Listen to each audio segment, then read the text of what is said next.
parle d'un grand groupe quand même, Zougou, on parle d'un groupe qui a évolué avec Magic System, on parle d'un grand groupe qui a réussi à s'imposer ici dans l'Afrique subsaharienne. Donc pour moi, 3 chansons, 3 titres de Marabout, c'est pas assez. Tout à l'heure, il parlait des il allait un peu plus au-delà.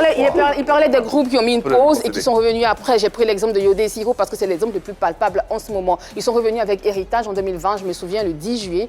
Si mes souvenirs sont bons, 10 juillet 2020. Mais aujourd'hui, leur album se vend comme des petits pains. Je suis désolée, mais sur l'album, on connaît presque toutes les chansons de Yodé et Siro. Dans le truc, il y a Les Patrons, vous comparez aux Patrons. Les Patrons, aujourd'hui, ils ont sorti ça, qui est sorti en 2020, qui a plus de 500 000 vues sur YouTube. Comment ça se passe? Qu'est-ce que vous faites à votre niveau, les Marabouts? Magic in the Air, qui a 300 millions de vues, c'est pas un fait du hasard. On parle de Magic, il n'y a pas photo, en fait. Magic System, les Marabouts, ils ont commencé ensemble, ils doivent pouvoir être au même niveau. Voilà. Oui, vas-y, avant Marie-Dominique. En fait, c'est ce qu'on a dit tout à l'heure. Les 5 doigts, on parle la même taille. Magic System, Marabout, c'est la même formation. Bien sûr. Voilà. Mais on rentre en studio. Le premier album. Mais 10 doigts de Magic System, c'est pas 10 doigts de Marabout? Comment? Je viens. Ça, c'est le 10 doigts de Magic. On rentre en studio ensemble. On travaille.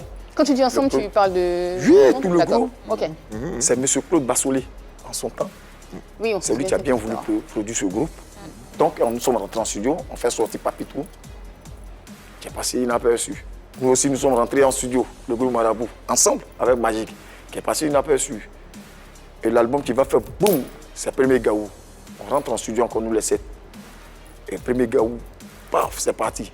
Tu peux faire sortir un album tout de suite, une seule chanson, ça fait boum. Donc vous allez voir les gens venir, ils vont venir.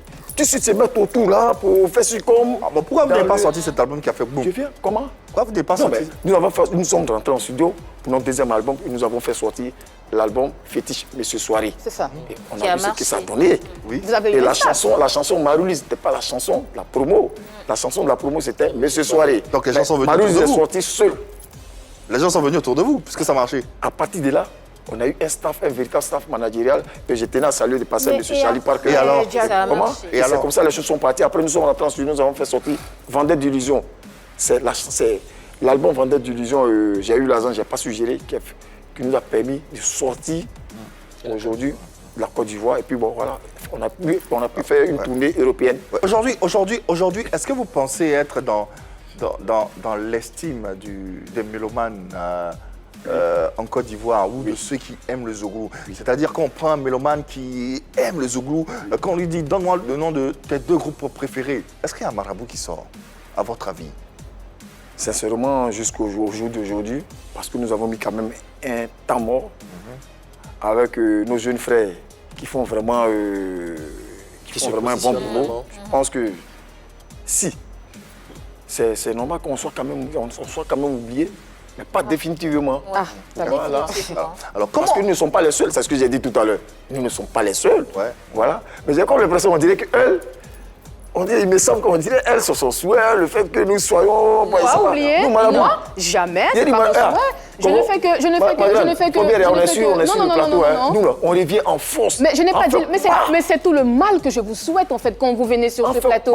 Parce que quand vous venez sur ce plateau, je ne viens pas dire... Je ne suis pas un oiseau de mauvaise augure, hein. Je ne viens pas vous dire, mais je ne vous vois pas revenir sur la scène parce que... Non, quand je dis que je ne vous vois pas revenir, quand je dis que je vous ai éteint, je viens avec des arguments. Parce qu'effectivement, on ne vous entend pas, on ne vous voit pas. Et vous, toi, par exemple, en tant que leader, tu as dit sur ce plateau que le torchon brûle en vous, donc tu essaies de régler ceci, c'est normal. Alors,